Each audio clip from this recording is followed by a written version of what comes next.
Greetings, ladies and gents, and welcome to my favorite Metro game of all time, Metroid Zero Mission. It would probably be my favorite 2D Metroid game, but like favorite Metroid in general, that'd probably Prime 1. I would still put Super Metroid above this in terms of 2D, but this is probably my second favorite 2D.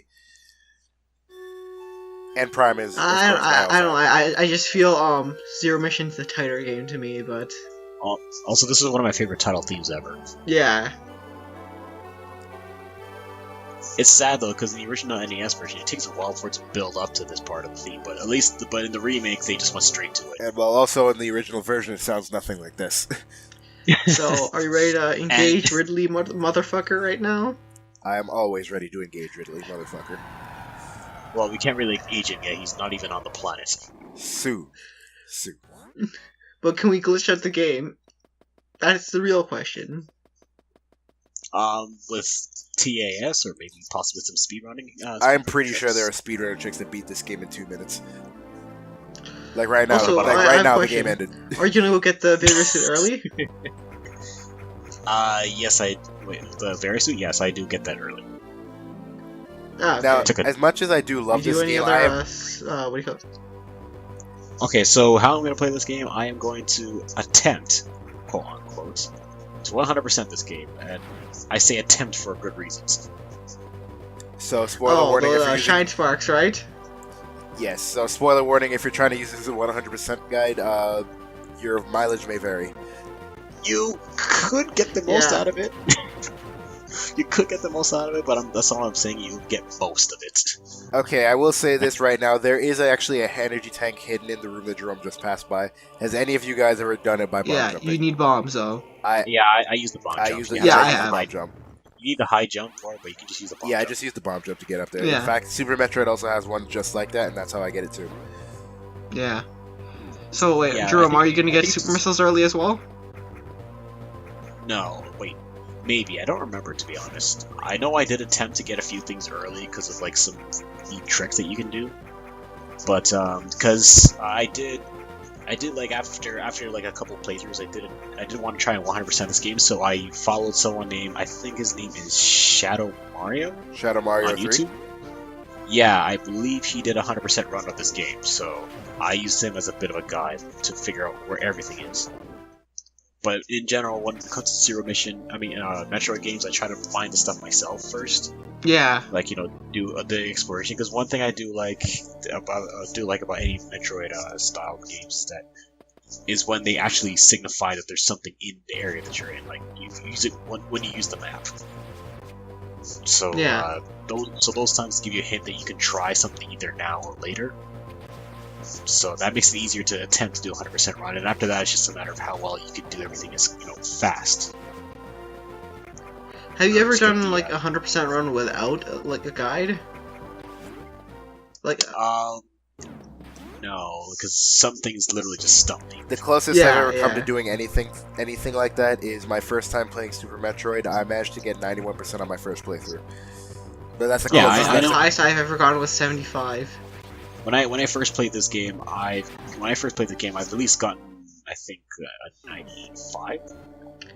Like the highest I've gotten without a guide is like 75, 80 around there. No, actually, I'm wrong. I think it was like at least 85, 86, because there was still I didn't get the idea to backtrack to the main area in the game in the second half. Oh yeah. Also, are you gonna speedrun this? No. Oh, I am no. You're not going for that Johnny, Samus picture right now? I'm no Shadow Mario. I'm just Jerome that plays Metroid. Jerome. But don't you want that hot Samus pic? If he really needs that badly, I can name like 5 different websites that will give him access to it right now. The topmost being Rule 34. Well, yes, but yeah, whatever. Yeah. Yeah. So what are the other 5 then? What are the other 4? Tumblr, Pixiv, DeviantArt, Google, and I can't think of the last one. You make up. Yeah, dude. Well, Google's not really fair. Okay, fine. Tumblr, Pixiv, DeviantArt, Xburu. Don't ask me why I know that. That's all I got. I don't even know what that is, man. Good. Alright. So Should I search it up with a? Should I search it up with in private mode? If you want to, sure. Yeah, this boss was a complete joke. Yes, but if you take too long, he will run away, and he won't give you the charge beam if you take too long. So. You'll have to fight him another time. Yeah. And yeah, it's just annoying to do that.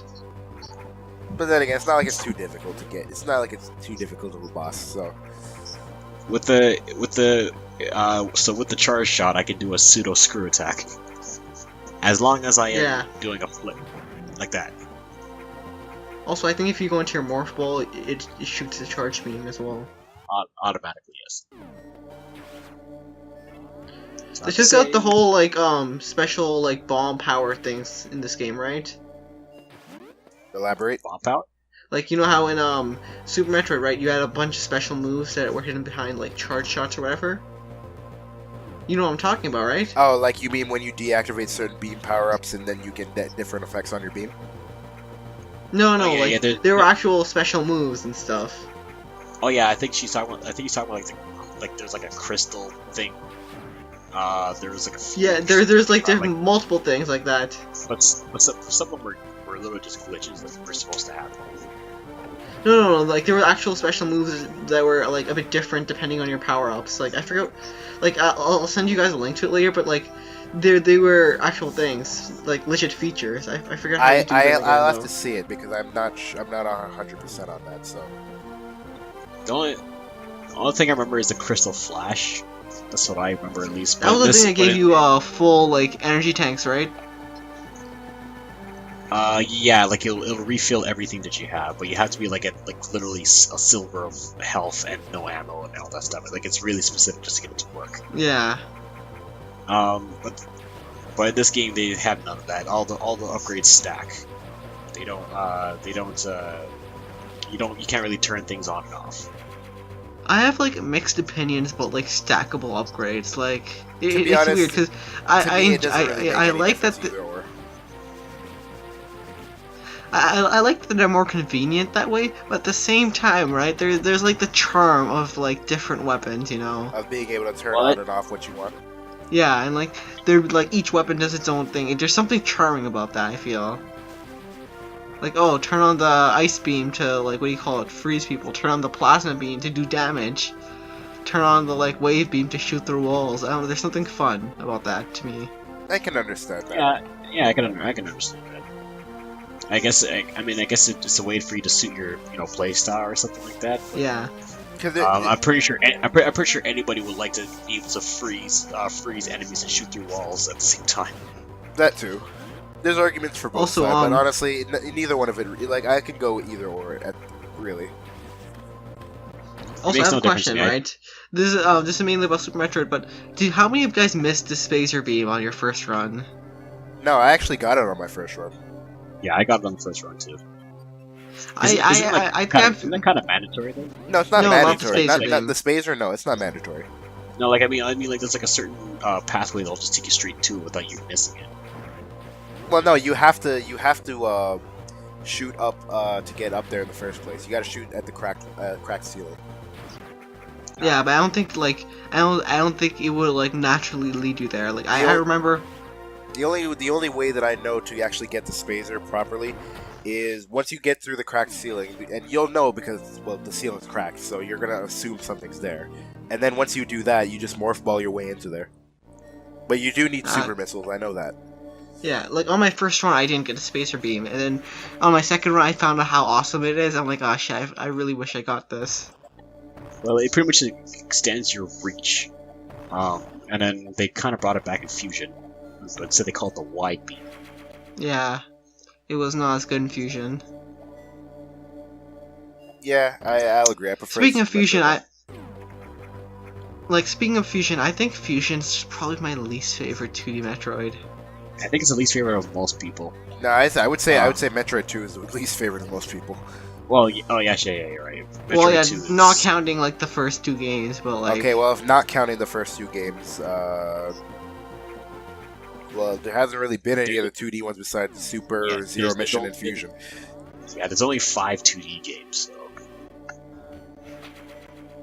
So. But yeah, so this one I do like Zero Mission for a lot of things. Like besides it being a remake of the original, I don't think it's 1 for 1 in terms of like level design, right? No, not, it is different. Oh yeah, this Much is different. the bomb jump at work.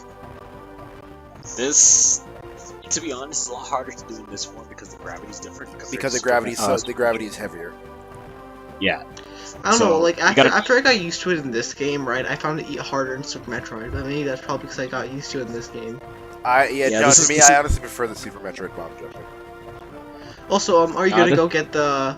Are you gonna get the various suit now that you have the bomb jump? This is exactly what I'm doing. I'm not supposed to go up here this early. It's just that you gotta be careful though, because at this point it's a lot of precision that's required in order to get the fairy suit. Because you can potentially die if you fuck up too many times. Yeah.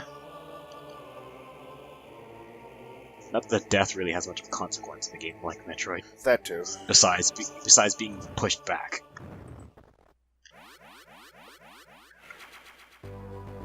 But then again, I don't know. Metroid feels like one of those games where you really don't want to die. Yeah. You feel bad Like, dying in a Metroid game. Yeah, it just makes you feel bad because you get stronger as you keep finding pickups, like more missiles, more health, like more energy tanks, more weapons and stuff like that. Like you feel like you're getting more and more powerful. So it's like once you actually on the verge of death, it's like, fuck, I suck. Pretty much. I think... No, is it up here? Anyway, yeah, I have to go up here. Alright, yeah, I remember this, like, doing the sequence break taking me a long time the first time I did it. Yeah, this is after a tremendous amount of practice. So Yeah. this is what precision is needed. Like that. Thank you, save states, man. Well, save states wouldn't But- really even do much in this situation. It's just No, trial no, and like error. you save state like on the top over there, and you Oh, save state oh, between I see what ledges. you mean. Or in my case, jump cuts. That too. So Like realistically, I remember how much- having to do like vertical bomb, like diagonal bomb jumping here, and it was a real pain in the ass. You have no idea how annoying it is when you actually, you get the rhythm right, and then you fuck up the, moving over because you either hit the ceiling too soon, Or that just too asshole late. enemy hits you. No, I never really have much problem there. It's when I'm trying to get to that cliff. I don't know, that guy hit me once, and then I just screwed up my mojo. Waiting. Thank you. You know, when I first played the And game, also I honestly there's this didn't part realize which can those actually things kill were you. supposed to get me. This is the part where you potentially die. Yeah. So I you got want to save state frustrated. here. Assuming you're playing on an emulator. Yeah. There we go. Slip through here, and this part I hate. This is my least favorite part. Yeah, you have to be perfect with this. There we go. And remember, this is for speed runs. This is for speedrunning purposes sometimes. So, if you fuck up once, Yeah, you'd have to So- restart your run. Yeah. yeah. Anyway, it's time for the various suit. Yay! Doing a little jump for joy there. Yes. Remember the speed jump cutting, so this took a while. I mean, on my normal playthroughs, I don't really bother with this until I get the right equipment. But in this case, for me trying for the first time for the sake of this playthrough, it took a lot of practice. Yeah. Personally, what I do is the moment I get the high jump boots, I just backtrack here and do this. Well, at least the jump ball helps. Yeah. Well, yeah. Because I can't remember how long it takes. I can't remember how long it takes to before you actually get the means of getting to this. Yeah, actually, no, wait, never mind. It's normally why I do this is when I get the power grip, but you need the high jump boots, I think. I think that's what you need. High jump boots, and you also need the ice beam. Wait, do you actually need the ice beam? Yeah, because what's supposed to get you up there is those brown beetle things. So you need Oh, yeah, you need yeah. you need the high jump, the jump ball, and the power grip, and the ice beam. So it's a lot of stuff that you would require to get to this. Yeah. Because normally you could just high jump off there and grab the cliff. That last area I was just in, it requires you to use the power grab onto the ledge, and then you can just morph ball right inside the alcove, and then yeah, you're really not supposed to go to that early. Yeah, it's similar to how you're not supposed to get that power missile, the super missile down in Burnstar early, which you can get Yeah, when exactly. yeah.